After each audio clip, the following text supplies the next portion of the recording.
I'm Kathi. I'm going to be in talk with Andrew, and yeah, really looking forward to have the conversation with you.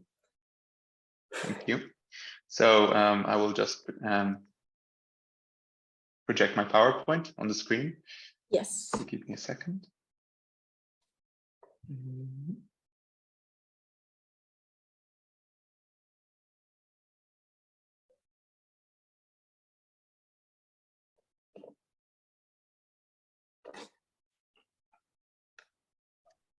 So we'll see my screen, I gather.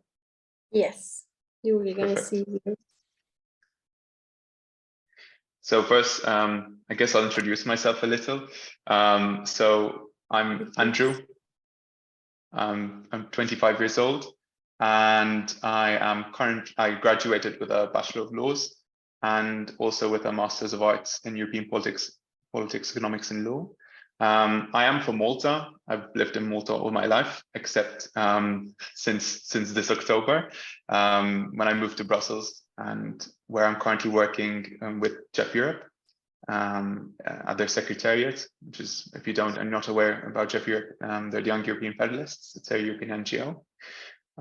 In fact, I was actually introduced to Jeff previously because I was a volunteer and part of the board of Jeff Malta from 2017 till 2022. And aside from, of course, my interest in the press and media freedom, which is the main topic for today, I'm also interested in environmental conservation, history, and art. And in my spare time, I enjoy photography, gardening, and swimming. Aside from this, I would also maybe to introduce a little the topic at hand. I mean, I really became interested in the topic of media freedom, of course, because of the assassination of Daphne Caruana Galizia. To whoever's familiar with the situation in Malta, Daphne was one of the foremost leading investigative journalists, and she was someone who I had been following for a long time, and her assassination was something that shocked the country. So for me, it was something very, very kind of life-changing. And since then, I've also had the privilege to work as part of the media team during an OSCE mission last year in Malta, which was covering the elections. So this is a topic which is close to my heart.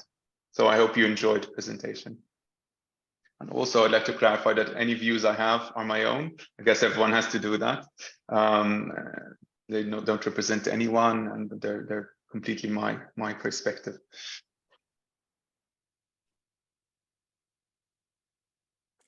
So, we surely will. Sorry. We surely will enjoy the conversation with you. Thanks so much. I hope so. So I put a little table of contents. So I'll first be giving a bit of an overview on Malta, its geography, demographics, little fun facts about the island, some things you might not know. I mean, maybe some of you don't even know what it is. And also I'll give a bit of a historical timeline. Also, it's I think quite important. And then finally, don't mind that it's the last point, but it's actually most of my presentation. I will give an overview about the press and media landscape in Malta. So Malta is an archipelago. So it is a group of 3 main islands, Malta, Comino, and Gozo, with a population of only 516,000 as of 2021. It's something which is, I think nowadays, quite strange, is the fact that it has more of a male population than a female. But it is actually something which has only come about during recent years, because we do have a lot of immigration to Malta, and 60% of immigrants are actually males, which really helped overturn this balance. I actually found that quite interesting, because these past few years we've been having a lot of immigration from third countries, people seeking employment, and also another, which is also linked to this, is the fact that Malta has actually the lowest fertility rate in Europe, which actually I think the fertility rate, the average is 1.53, and Malta's is 1.13. So of course, immigration helps a lot with boosting the population and the workforce, since we also have an aging population. And yes, it has an area of 216 kilometers squared.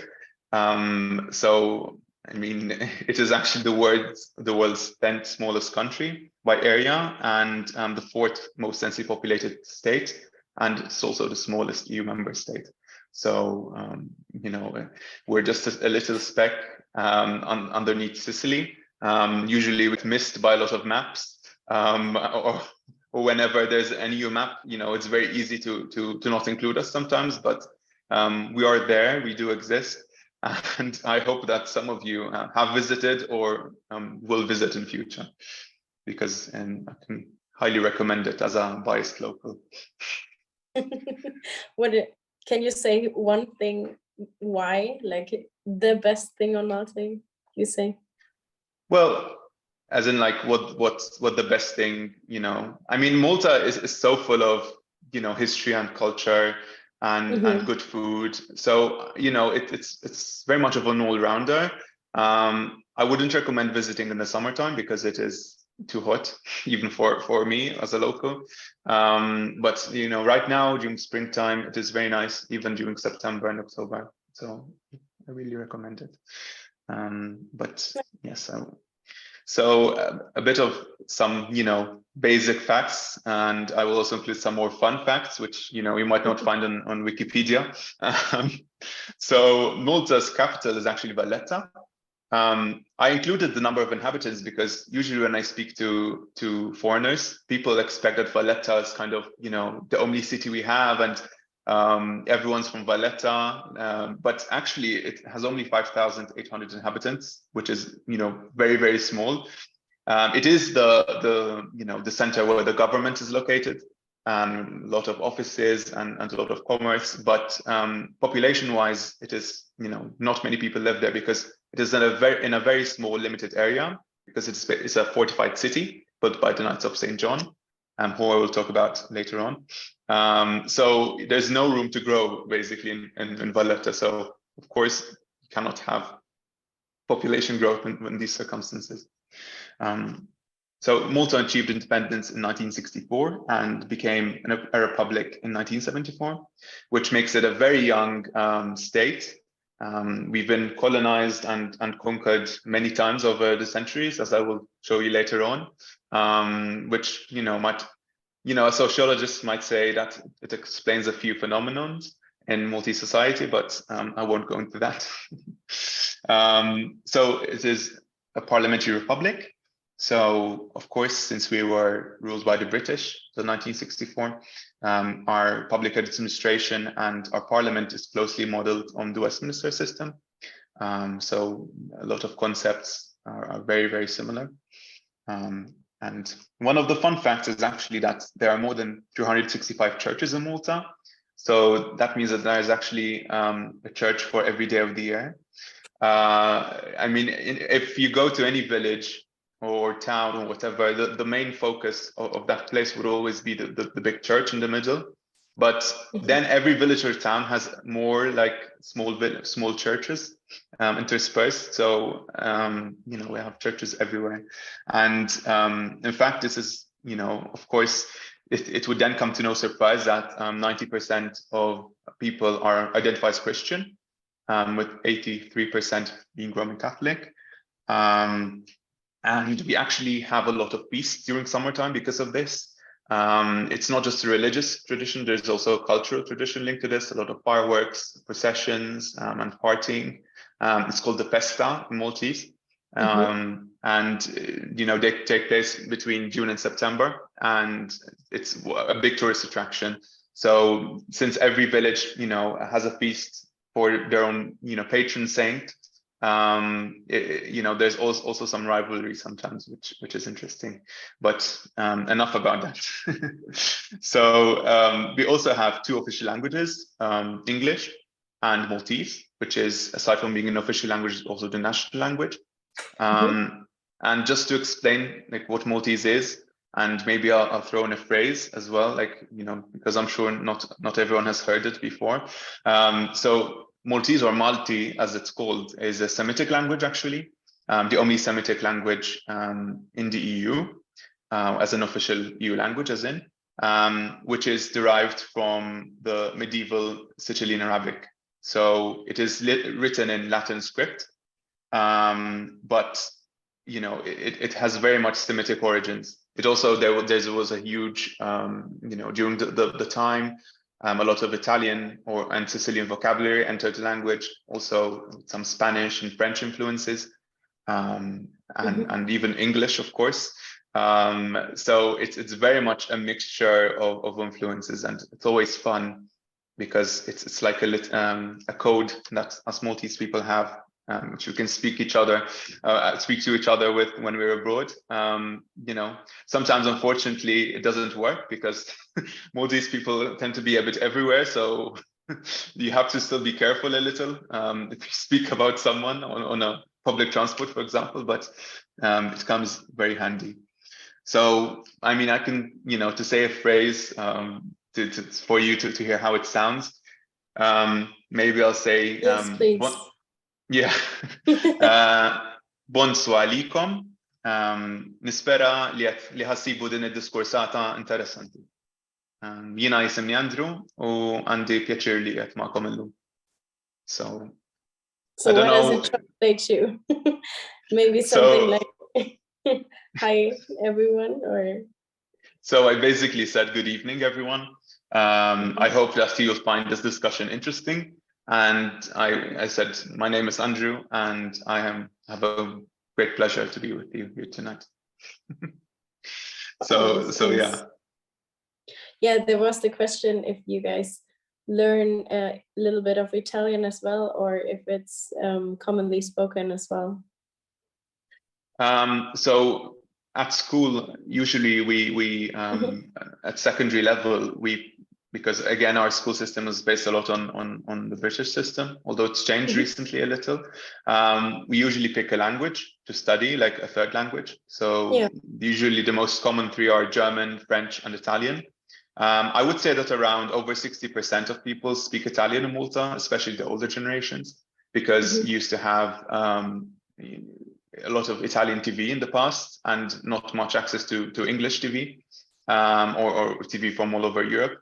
But this changed very much, started changing a lot in the 90s when you had cable and satellite TV. So for example, my generation, I wasn't raised with Italian TV, which I kind of regret a little because it would mean learning a language very easily. But yeah, I mean, you know, progress sometimes brings with it regress, I guess. But you know, I think a lot of Maltese people still understand a basic level of Italian because there's so much vocabulary which is similar. But yeah, it's decreasing a little. All right, thank you. So now to my most favorite part, which is food, partially. So I actually included a few dishes at the side of traditional Maltese food. So of course, as you can expect, our food and our cuisine is influenced by our history. So we have a lot of Mediterranean influences, Italian food, also some British influences, which, you know, not the healthiest influences, but I think, you know, they're quite ingrained at this point, as well as their coffee. So on the top, starting from the top picture, you can see pastizi, which are basically pillow pastry. It's kind of a street food filled with either ricotta or a paste with peas. And they're very, you know, they're one of the most kind of famous street foods that we have. On the second picture, we have fried rabbit, which, you know, unfortunately for, you know, people who have them as pets, it might not be the nicest thing, but it's very much, I would say, the unofficial national dish in Malta. It's very popular. And then for sweets, we have imaret, which are basically this kind of deep fried sweets filled with dates, with a date paste. They're very sweet, they're very nice. Usually they're served with ice cream. They're also they started off as a street food, but now they've become a bit more popular, I guess, all over. You find them in restaurants too now. And at the bottom is Prignolata, which is, in Malta, we have a lot of food and sweets which are related to specific times of the year. So, for example, in Carnival or during Lent, like right now, there's specific sweets related to specific events. And Prignolata is one of them. And it is mainly, made during Carnival. And I mean, that's why it's very colorful, I guess. And it's basically a cake with pine nuts, made from a pine nut base, and it's very sweet. It's very nice. Do you have something what tastes like? Do you know? Can you describe something what tastes like alike? I mean, it's very sweet, as I said, but it tastes like it's got a very soft texture inside, and I don't know, it tastes a bit like the candy cherries like you see, and I don't know what to compare it to, but I guess you can compare it to any kind of sweet cake with fruit inside. Sounds good. So, oops, I skipped the slide. So yeah, again, Malta, British influence. So we drive on the left side of the road, and this might create some problems when we go to the continent, because it means that you have to shift our brain, I guess, like to thinking from the other side, because it can get a bit crazy when approaching a roundabout. But yeah, we manage. And football is actually the most popular sport in Malta. I wouldn't say we're very good at it, but every village and every town has their own football team, and it's taken quite seriously, I would say. And a few more fun facts are actually that recreational cannabis is legal within limits, of course. So people can actually grow and use it and possess it like adults. Since a few years ago, which I think makes it one of the most kind of progressive, depending on your perspective, countries in the EU with that regard. When also, since we're talking about progressive, Malta has actually ranked first in terms of LGBT rights and legislation, of course, out of the 49 observed EU countries since 2015. Basically, since then, we've implemented a lot of laws. So we've introduced gay marriage, we've made legal gay adoption, we've banned conversion therapy, gay men can also give blood. So, there has been a lot of a big push when it comes to legislation in Malta. And also has been a mentality shift. Of course, Malta is known for being conservative. So, with the change in laws, the mentality has shifted a little bit as well. So now I'll go into a little bit of history. I will be brief with this because otherwise I will never stop. So starting from the Neolithic period. So the first recorded people in Malta date to 5900 BC. And there are basically the first settlers on the island, the first recorded settlers. They were probably immigrants from Sicily looking for new land to live on. And we do know that they were farmers because they brought with them animals from Sicily, and that they built temples for the island, which nowadays they're actually big tourist attractions. So you have, they're actually classified as UNESCO World Heritage Sites because they're actually older than the pyramids, apparently. And they mainly lived in caves. They built temples above the ground. And these were the first settlers, but then we don't know what happened to them. They died out, apparently.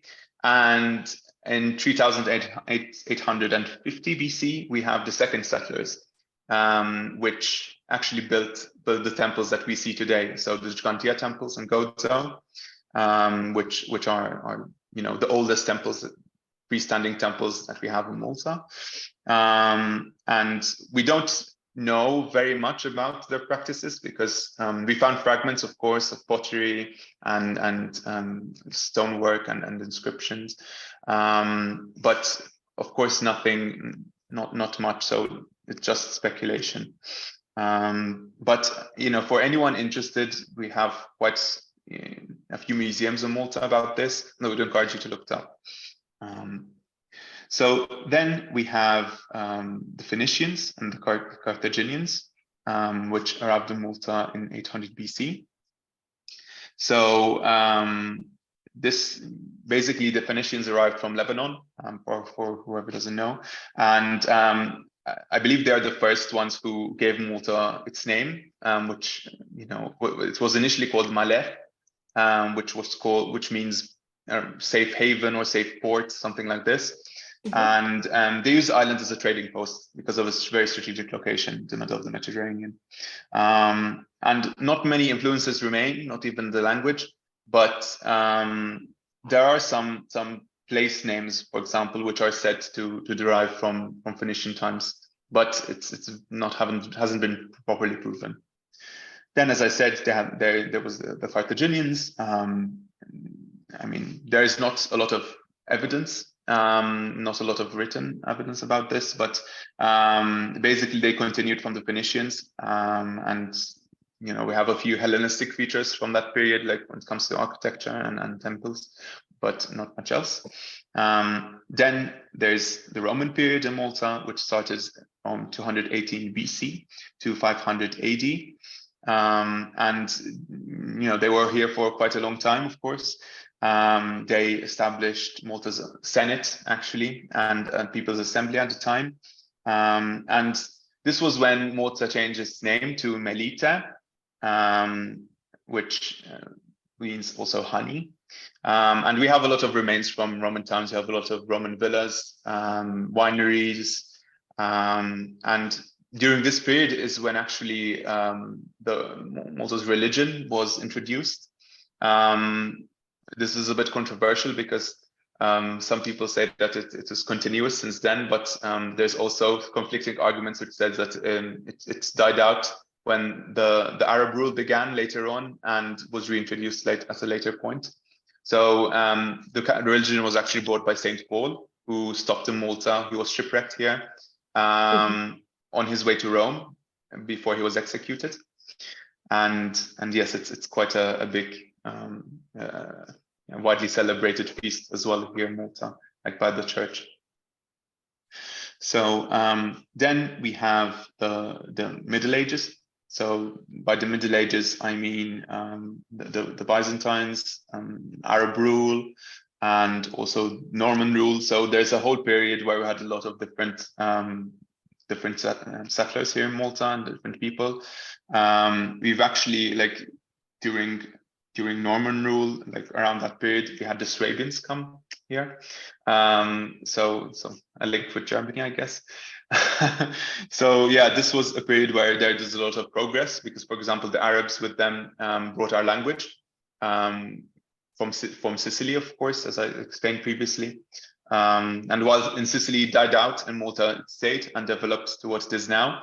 But they brought with them also advances when it comes to farming. So they brought with them citrus trees, cotton plant, which was a big crop in Malta, and irrigation, for example. So a lot of advancements. And then Malta was basically ruled as a fiefdom for a couple of centuries. But the big kind of, going to the early modern era is when the Knights of St. John arrived. So this was in 1530. And basically the Knights of St. John, whoever doesn't know, they're a hospitalier order. And they were originally, their home was in Rhodes, but they were kicked out by the Ottomans. And after searching for a home for a few years, the island of Malta was given to them by the Spanish king, and they settled here, and they brought with them major changes, and basically they formed Malta to what it is today. And yes, I mean, if you go to Valletta or the surrounding fortified cities, that's basically their legacy. And what you see today is what they built. But they're mostly known in Malta because of the Great Siege of 1565. And this was when we had an Ottoman invasion. So, of course, the Ottomans didn't forget about the Knights. The Knights created a lot of problems for them because they attacked their ships crossing the Mediterranean. So they invaded the island, and against all odds, the Knights and the Maltese population, they won the siege.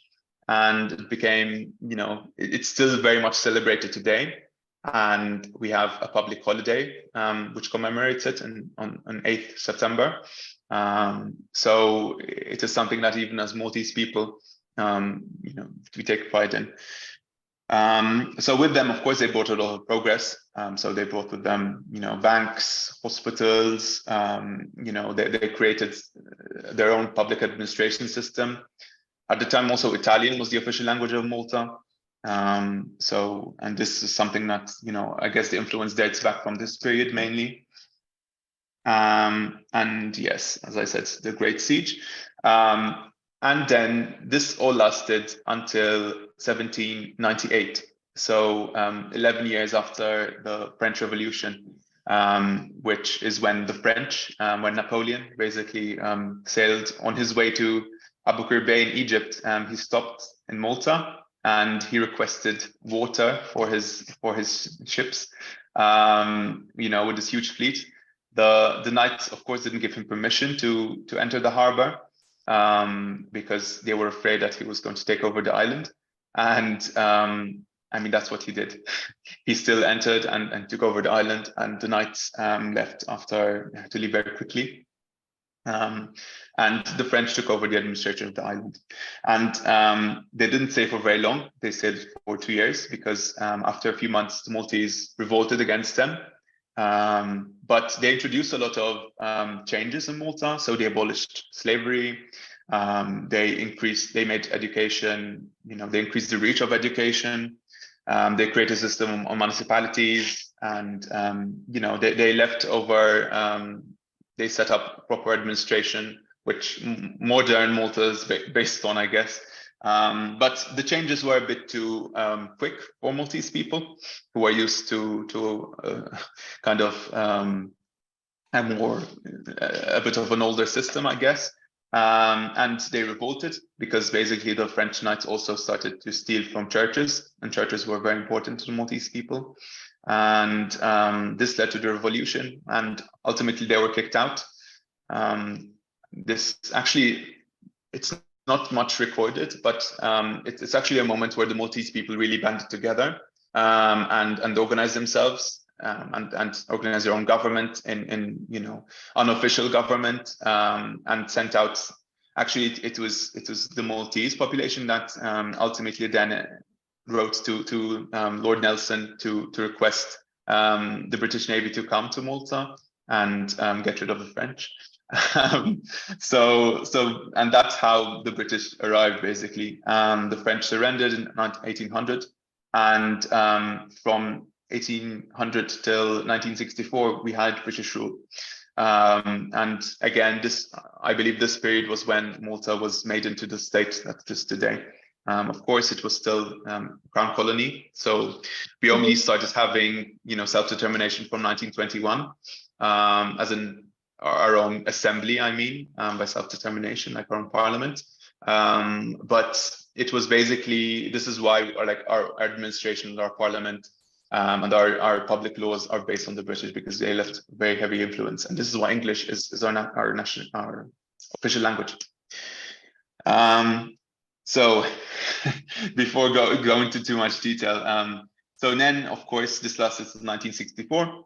Malta achieved independence, and initially it was still a constitutional monarchy, and Queen Elizabeth was still officially the Queen of Malta until 1974, and that is when we became a republic, and we decided basically in 1979 to also terminate our lease agreement with the British Armed Forces, who had a lot of bases here, and which paved the way basically to our EU accession in 2004.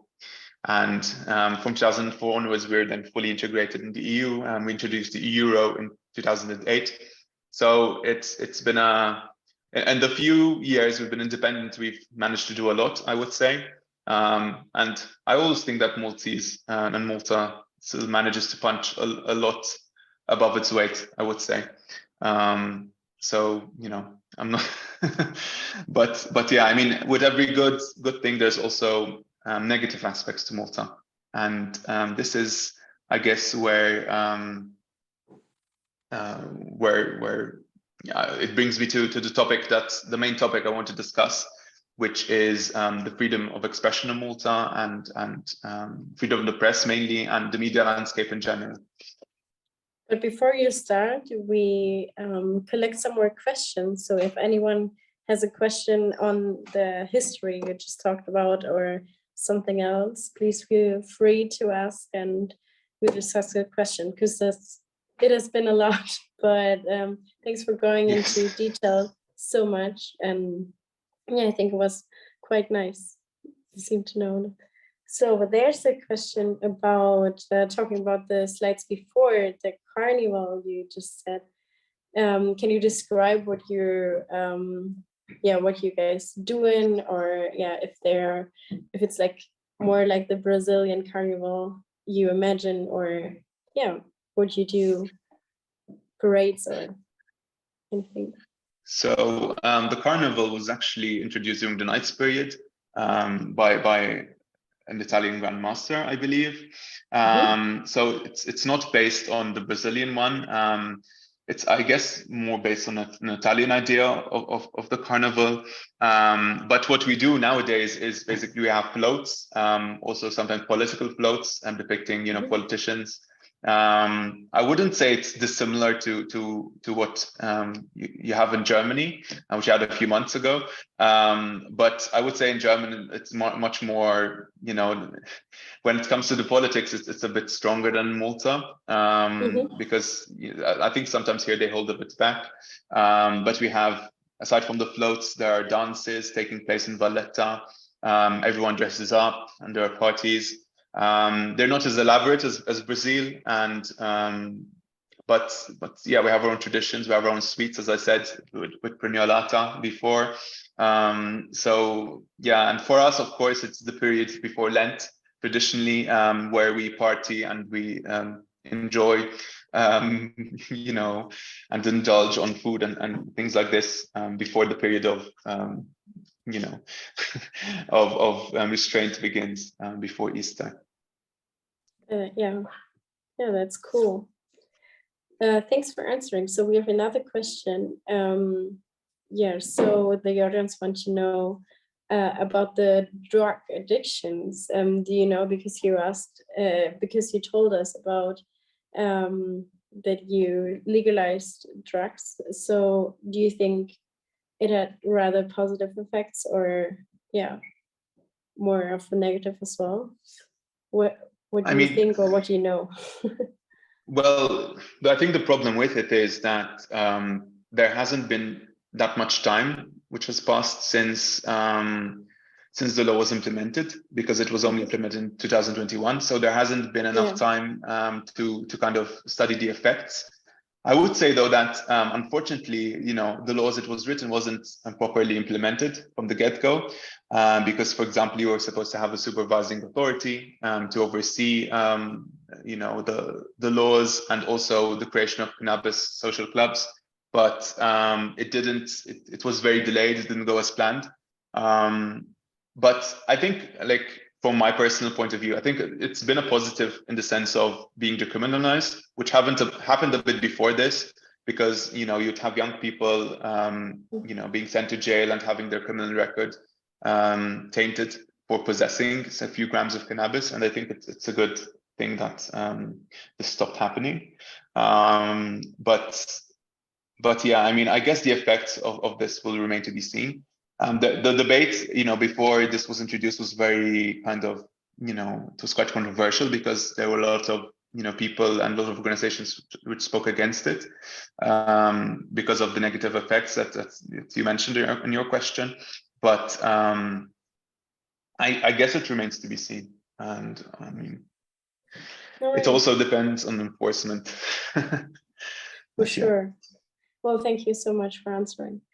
So we're happy to hear from free media speech. Yes. So to introduce this topic, I will actually speak about a little the local political context because it has a lot to do with it.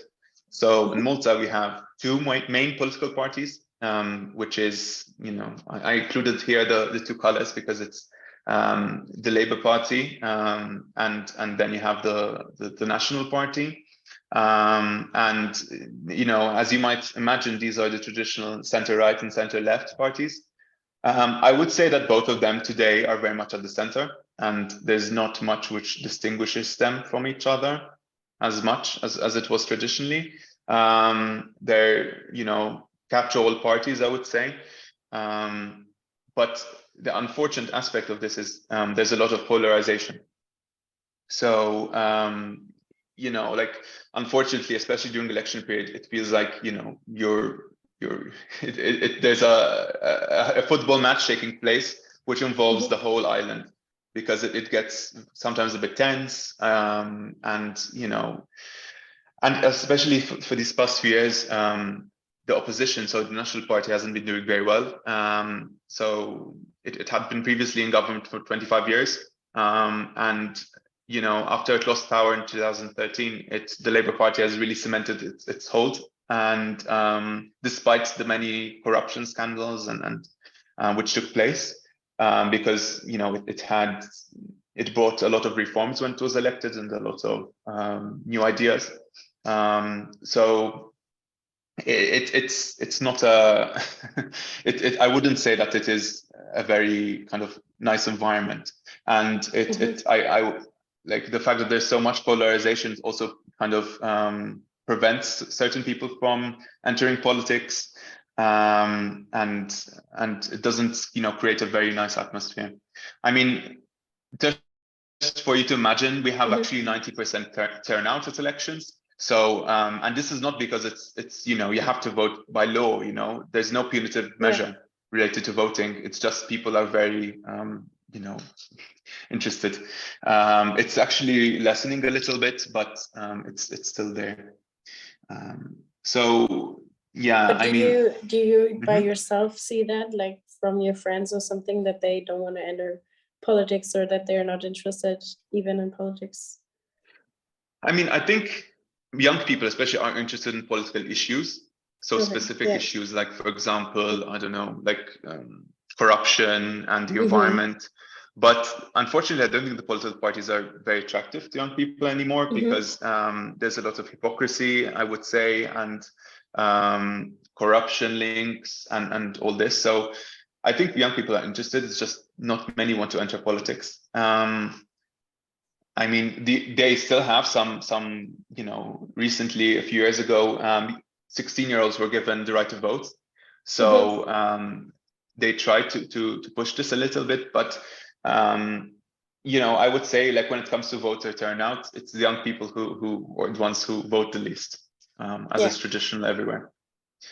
And I mean, related to this also, like, as my second point, the ruling party actually has a lot of power over the public broadcaster.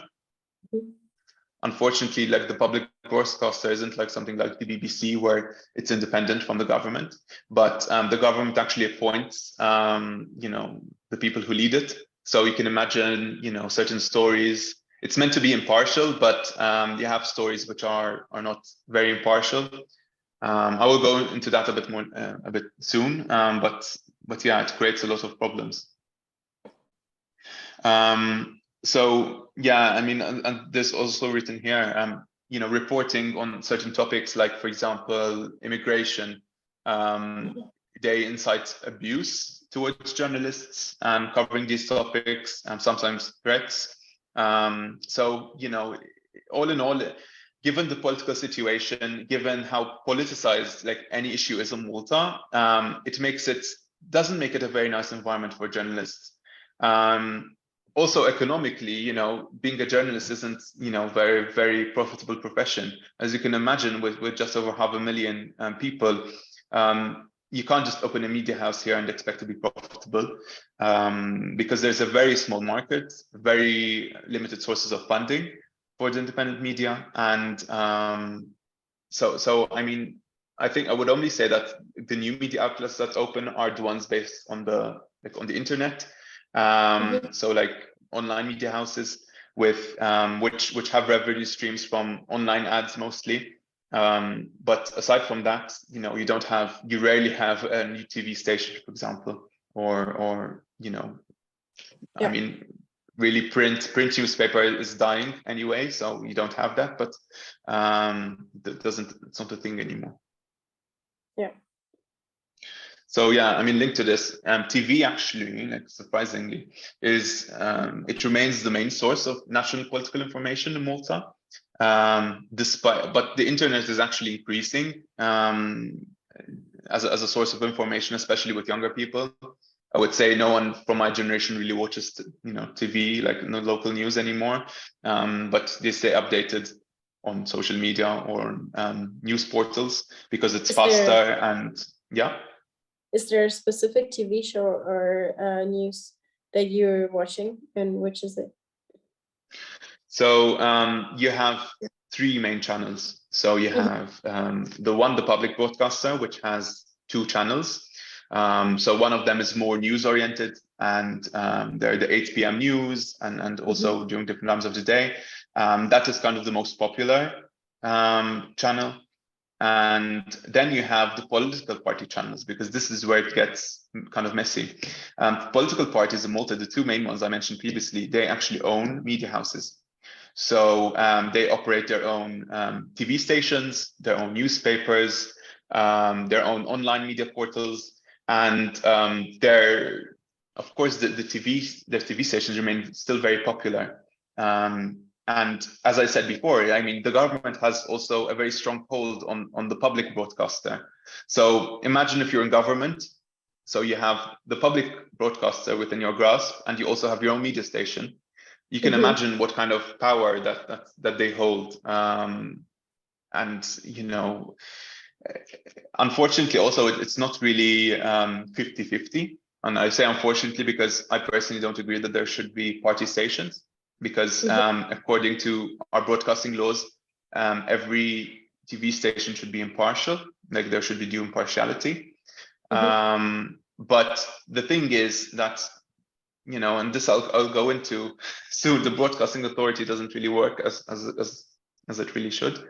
And yes, so I mean, if you're the current ruling party, their media station is much more popular and much more influential than the opposition's media station. So of course it creates problems for them, and it creates problems, for basically any other party having a chance to be elected, because the margin actually keeps growing with every election, despite corruption, allegations and scandals and murders. It still grows. I mean, there are things they do well, of course, but still, there are certain issues. But do people actually connect the political party with the TV shows or the channels? Yeah. Okay, so it's like what you're watching, and it's not it's transparent. It's completely really from that end. Yeah. They know, people know that it's political, tied to that party. Everyone, yeah. Okay. And people kind of support by watching. Is this is this like or take us? Okay. Yeah. So yeah, I mean, they still have good viewership rates. Again, as I said, it's mostly older people watching. And then aside from this, there's also internet-based media outlets and newspapers.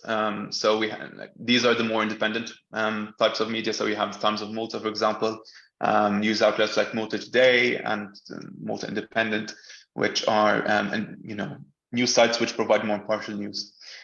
You still find biases, of course, but it's a very small country. Everyone knows each other, but yeah, it tends to be more independent. So with everyone, the best is to read different sources when you're reading about a specific story. So talking a bit also about the legal kind of background, the Constitution actually guarantees freedom of expression and the freedom of information. It doesn't guarantee specifically the freedom of the press, which is a bit problematic, but it does require impartial broadcasting and fair allocation of coverage of political parties. This is actually a very hot topic right now because there are several court cases which are challenging this. Because the broadcasting authority, basically, which is the body tasked with enforcing these provisions, it's alleged that it's not doing its job because technically, the way I see it and other legal experts see it, even political party stations have to be impartial. And the current mentality within the broadcasting authority is that these two party stations balance each other out. But of course, it doesn't really work that way, especially if one of the party stations has a much higher viewership than the other. So it's actually been challenged in court a few months ago, and it's currently being, it's an ongoing proceeding. And also the legal and regulatory framework is also not conducive to journalists exercising their rights. And this also leads me to, the person who I mentioned in the beginning, who is Daphne Caruana Galizia. So she, for the people who don't know, she was Malta's foremost leading investigative journalist. She was the one who exposed the Panama Papers here locally. She was involved in the project and exposed a lot of high-level corruption and a lot of scandals in Malta. I would say that her work is unparalleled even today, even though you have people who have followed up on her work, especially her son, through the Daphne Caruana Galizia Foundation and other journalists who she knew. But the problem is what led to her assassination. So Daphne was very much a trailblazer when it came to journalism in Malta. So she was very much, she was, I believe, the first woman columnist. So during the 90s, the media was dominated by men, and you didn't have any women writing columns on newspapers. And she was the first one to do this and to publish it in her own name, which was something unheard of, especially with controversial opinions. And she also helped set up a media house in the 90s too. And then ultimately her biggest kind of claim to fame, as in recent times, was when she set up her blog in 2008 before a general election. And this is where she broke most of her stories. And she actually attracted a daily readership of around 400,000 people, up to 1 million sometimes, which you can imagine, Malta's population, how big that was. She superseded most media sites, most media portals in Malta. And I would say that this is not because, the way she wrote, it was a mix of commentary, opinion, reporting, and her own analysis included in this. So she was very controversial for this because she obviously gave her own take on things sometimes. And this ended up to her being vilified by the party which is currently in government, where there was a point where she was actually put on billboards before a general election, where she, it was basically she was linked to the other opposition party, even though there were no real official links. And her house was set on fire. Her dogs were shot. This was systematic during the years, and she wasn't given the adequate protection. And this was actually not just me saying it, but it's something that a public inquiry, which was set up after her murder, found out that the state failed in its duty to safeguard her, and yeah, it was something which the state was ultimately blamed for.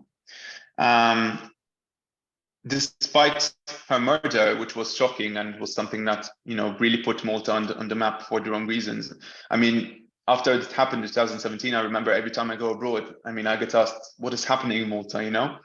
People, especially foreigners, you have the idea of Malta being the sunny island, full of tourists and nice places to go. But there's also the undercurrent of crime sometimes.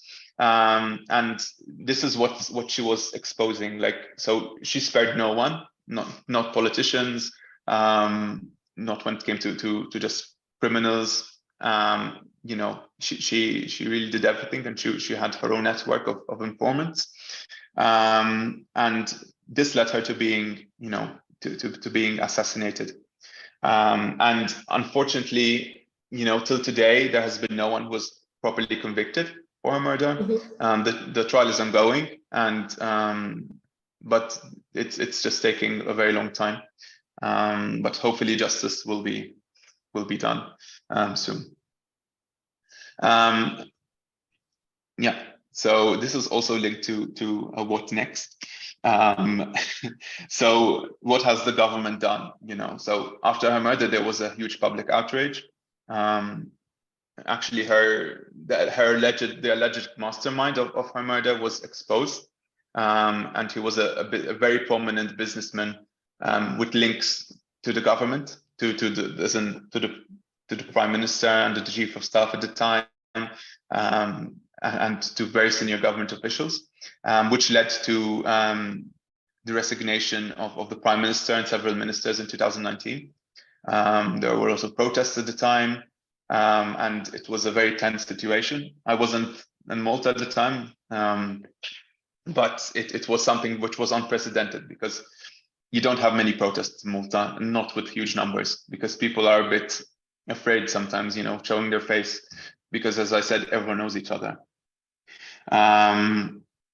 But yes, so after the resignation of that prime minister, a new one was appointed, of course, from the same party, but that also led to the conclusion of a public inquiry on, about her assassination, which said that the state actually created a culture of impunity, and it outlined all the shortcomings in Malta's handling of not just her murder, but also the media. And it is very, like, a very important report.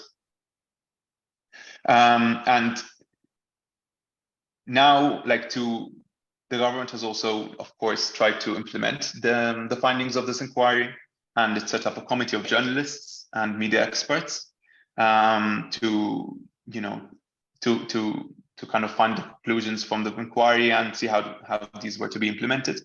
And, you know, some proposed changes, including, for example, adding freedom of the press as an enshrined clause in the Constitution, and the media being acknowledged as a public watchdog, you know, the protection of sources included in the Constitution.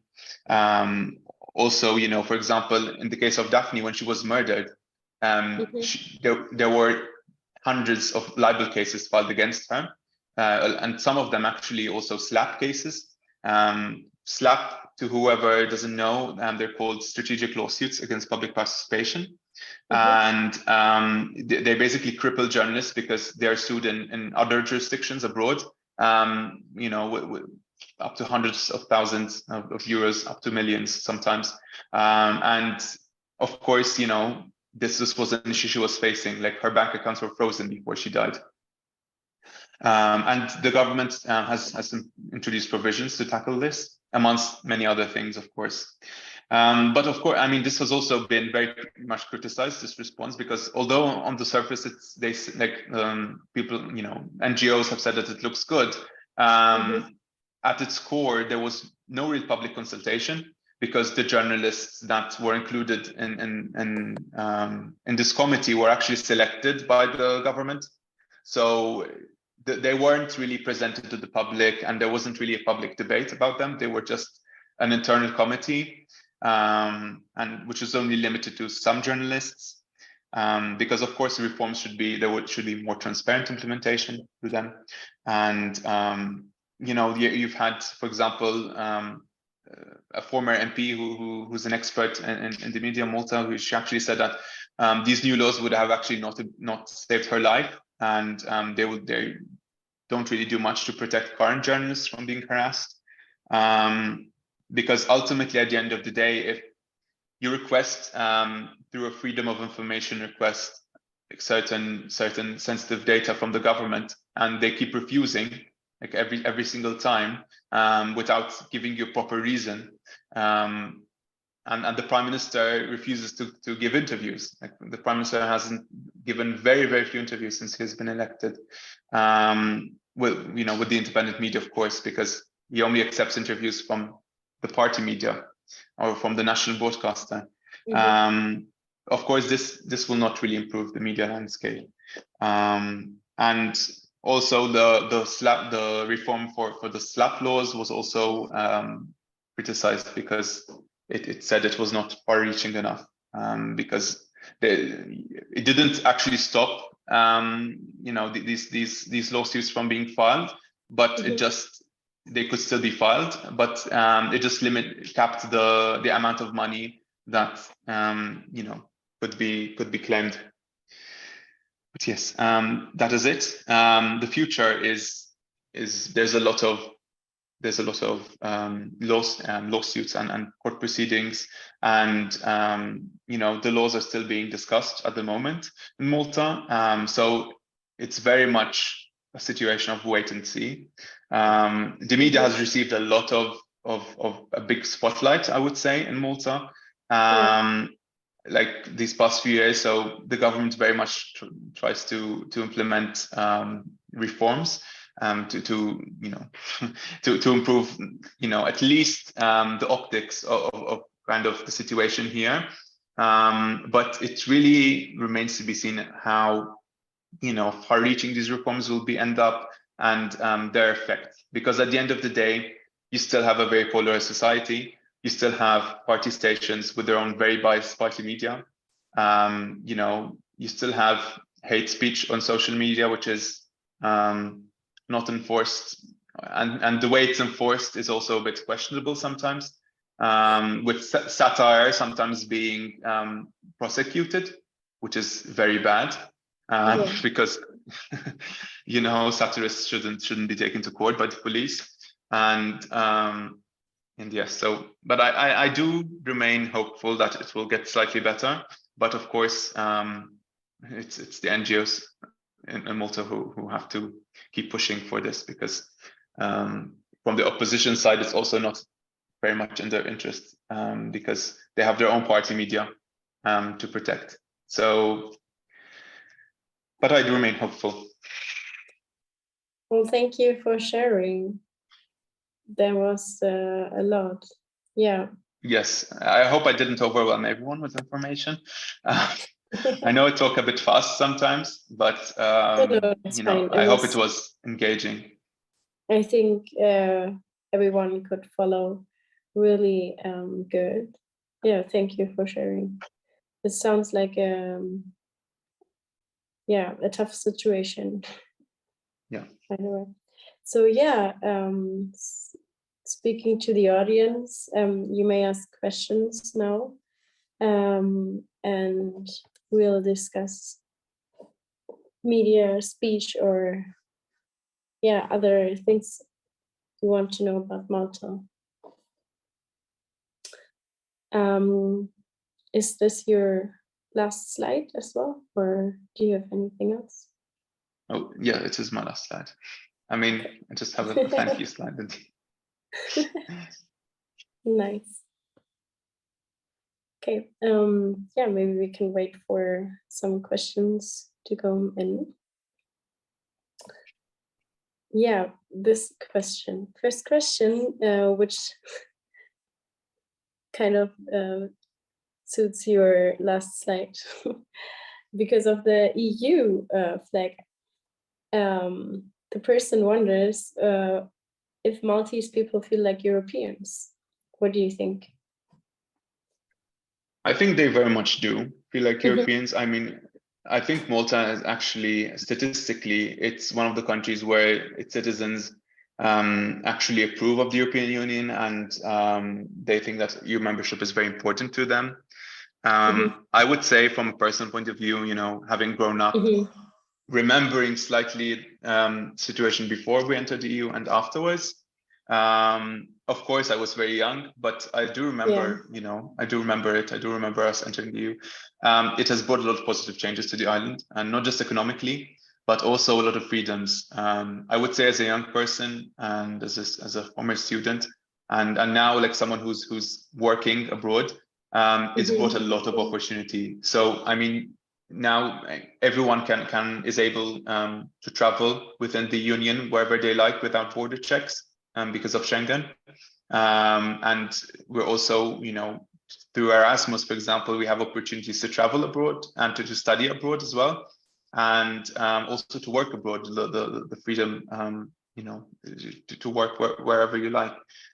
So this, I would say, it's been a huge positive, because also Malta has quite a skilled workforce, and it actually is being felt a little bit a certain brain drain of people who end up leaving. But I would also say that a lot of people don't leave permanently, so they leave, but eventually they do return. So there's still kind of that link with the islands. It never dies out. It's a very unique place. But I would say that people feel quite European. We have our own identity, which some people especially take more seriously than others. But we're very much interested also, in European politics. There's quite a high turnout for MEP elections, for example. We have 6 members of the European Parliament, which some people say that it's too much for us. And I might actually agree. Would you agree to that, or no? I mean, I agree, of course, as a multi-citizen, but I do understand why there are some arguments who would say that they're a bit too much, given our proportion of people. But also Maltese MEPs are very active. They're some of the most active. In fact, one of them is the president of the European Parliament. So of course, it's also something very much of an honor for us, because it goes to show how, you come from anywhere in the EU, but you can still make it. Even if you're from the smallest state, you can still make it to the very top. And I would say it's a very good advert for the European project on the whole. But yeah, people do feel European. Well, thank you for sharing. So another question talks about the TV channels again, because they're really linked to the political parties. What do you think? I don't know if you're familiar with the US situation, but would you say it's like Fox and CNN News? And do you think there has to be a reform or anything? Or maybe you can go into detail what you think is the problem. So I definitely think there should be reform. I mean, of course, we don't want a situation like the US, but I would say that, first of all, what needs to happen is that, parties should not be allowed to own media houses, because it is, it just goes against the whole spirit of separation of institutions. So I don't think the political parties should be allowed. Of course, just because political parties don't own media stations, you still have, the people who own the party stations having links to parties and, having funding from parties. So that can still always happen, but it would be a huge step, because, as I explained before, also, currently the Broadcasting Authority interprets due impartiality as ignoring what these 2 political party stations do, and ignoring what they broadcast, because they cancel each other out, which is, it creates, what they do actually is create more polarization. They create misinformation and disinformation sometimes. It's worse than Fox News, I would say, at times, because it really, sometimes it's just plain lies, and a very twisted way of bringing news to someone from a very twisted point of view.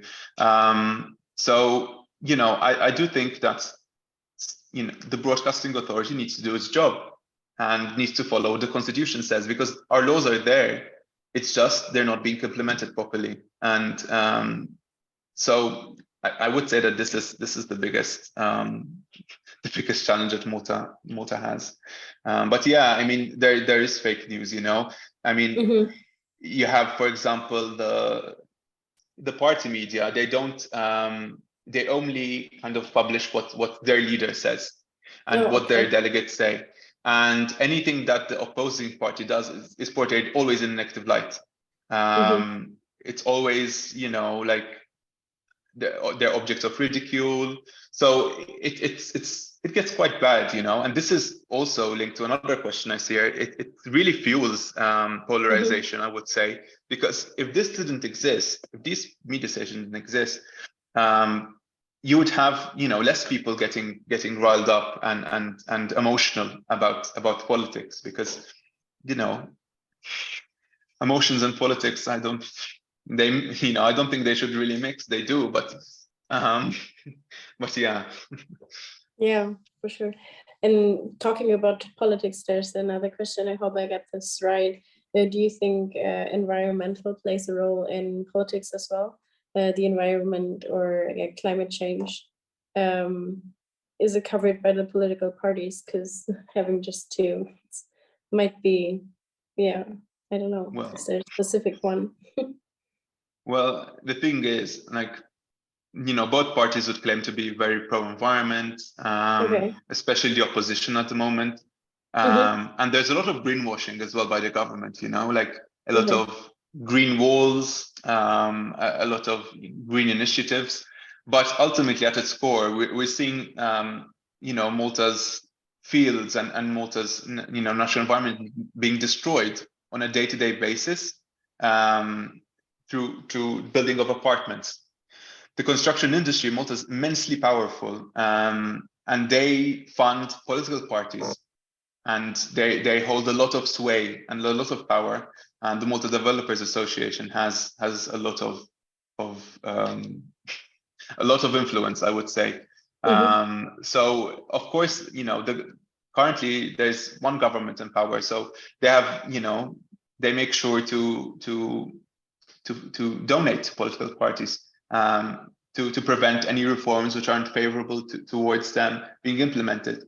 In fact, during the past years, we've had quite a few deaths related to construction incidents because of very lax laws and very lax procedures that are in place.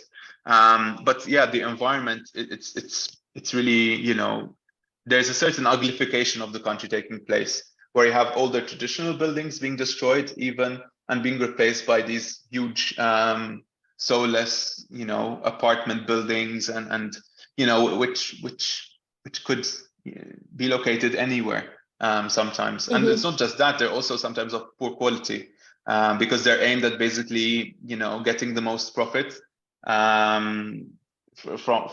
for your investment. Yeah.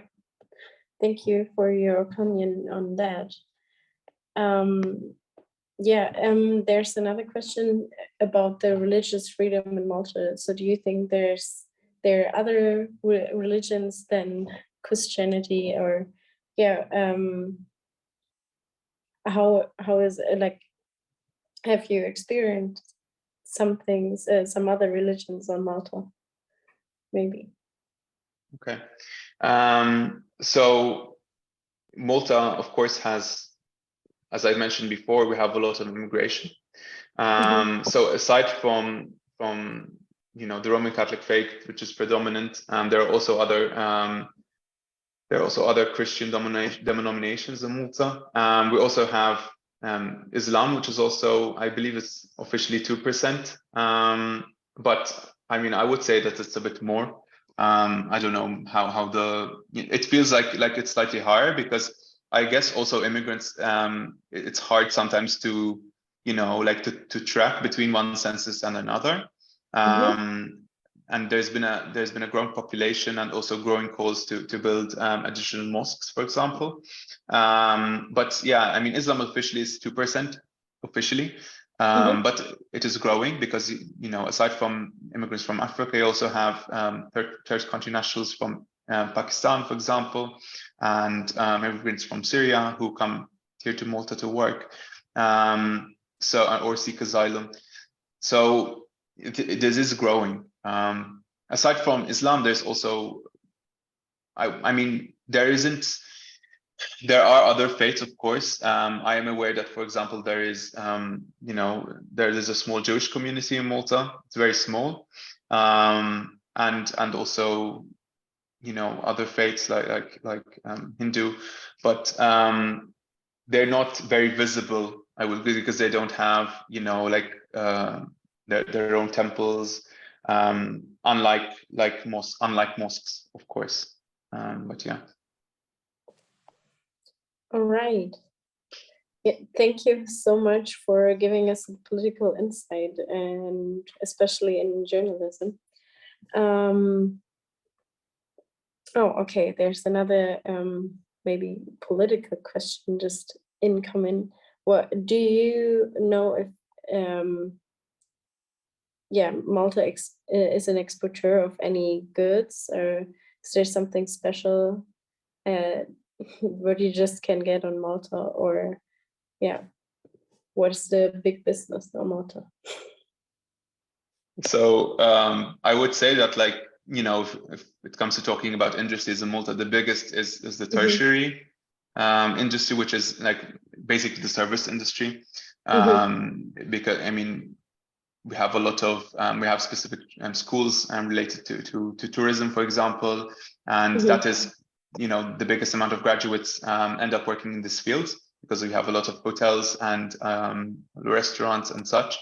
But when it comes to actual exports of goods, I would say, like, nowadays, like, first of all, it's not a very big percentage, but I would say the largest would be probably like electronics and circuits, and you know, also toys, because Playmobil, which I know is very popular in Germany, actually has a factory in Malta, and it produces most of the of Playmobil toys, and has done for the past few decades. So yeah, I mean, these are just some of the things that are exported. Before, I would say, like a few decades ago, this was a bit larger, because we also used to make, you know, we still do make our own food, for example, our own snacks or you know, packaged goods. But I don't believe that they're really there is an export industry there, but it's not like so big, of course, because we don't have a lot of area for factories. But yes. Oh, and do you have any special music you listen to in Malta? Well, like a I would say, traditional one, besides we do Kathi have, Ross. yeah, because we listen to what's in the charts in the US or the UK or even in Europe. We're also quite actually big fans of the Eurovision. So Maltese people are traditionally like obsessed with it. And you know, like, we always want to win, but we never do. But yeah, I mean, we have our own folk music, which is basically it's called Ana. So it's basically we have like called a mandolina, which is kind of a guitar, or like a ukulele kind of, and it's like traditionally we tell stories to singing this Ana. So you tell a story, I don't know, a boy meets girl kind of thing, or about pirates, or you know, it's a traditional music. It's not very, unfortunately, popular, I would say. It's not like some young people don't really listen to it. But also, actually, in recent years, we've had artists singing in Maltese and writing lyrics in Maltese, which is only a development of the last, I would say, 15 years, because before you barely had it. You only had it maybe in the 70s or 60s or 80s the most. So it's been very good, because you have new artists, young artists my age, even younger, singing Maltese with new musical styles, which have been quite you know, they've been quite good. Even we've had some Eurovision entries to our own song contest in Maltese, quite a few of them. So it's making a little bit of resurgence, as it should. But yeah, I wouldn't say it's very big. You know, you wouldn't find every single person in Malta listening to you know, songs in Maltese. Oh, thank you for sharing. All right, so I think there are not a lot of questions left. Last but not least, there's one question asking about holidays in Malta. Maybe you want to sum up this event with your favorite tip or event which you should see, or the must do, what you want to see when you're in Malta. I know you're not a tour guide, but maybe you can share the special place or your happy place with us. Yeah, no, for sure. I mean, I get asked this quite a lot. Yeah. But first of all, like, I would recommend only coming to Malta, as in not only coming, but especially if you don't come in summertime, don't come, like, avoid July, August, especially because they're too hot, they're very humid. So it's not nice being outside. It's nice being on the sea, but not much else, you know. So coming like around this period, you know, like May, even June, although it's a bit pushing it, or September, October is very nice. And I would recommend mostly like to visit Malta's sister island, Gozo, because it's a bit less unspoiled than Malta. So you still have more fields, more greenery, and you also have, you know, your own dose of history there and your own beaches. It's very kind of easily to navigate because it's very small. You have some people literally walking from one place to another. And yeah, I mean, in Gozo, you have Cittadella, which is the main fortified city, for example. You have the Gigantia temples, which are the UNESCO World Heritage Site I mentioned before, basically the oldest freestanding temples in Malta. And some say even the world, although it's debated. And you have a lot of natural beauty as well, because you have your own beaches. There's the Ramla Al Hamra, and you know, the cliffs. So it's very much an all-rounder, I would say, as a destination. It's a bit more quiet as well. So a lot of accommodation options, a lot of good places to eat. So yeah, but of course Malta is nice too. You have Valletta, you have Mdina, which is Malta's old capital, but it's a bit more busy, a bit more traffic, a bit more craziness. Just avoid the area of Slima in St. Julian's unless you want to come to Malta to party. Sounds really nice on Gozo. Yeah, thank you so much for sharing. If there's anything left you want to add to Malta, then please. And if there's the question we need to answer now, then please now. Otherwise, I would thank you for your time, and thanks for sharing the information with us. And I think we all learned about a country that we might not have so much information about it before. Thank you so much, Andrew. And yeah, I hope to see you guys next month. And then, yeah, we'll finish this event. Thank you for the opportunity, actually, because it's been a pleasure. You know, this is actually the second time I've done something similar to this before, and you know, I always enjoy you know, presenting my country, because of course you know, you hear a lot about countries, but always not in the best light, or sometimes it's in a positive light only. So you know, hopefully I gave people kind of a bit both sides of the coin. I think so. And I think you can really see that you like to present your country and you love it. Even though maybe not everything is quite good, might be discussable. Thank you so much. And yeah, hope to see you next time. So goodbye.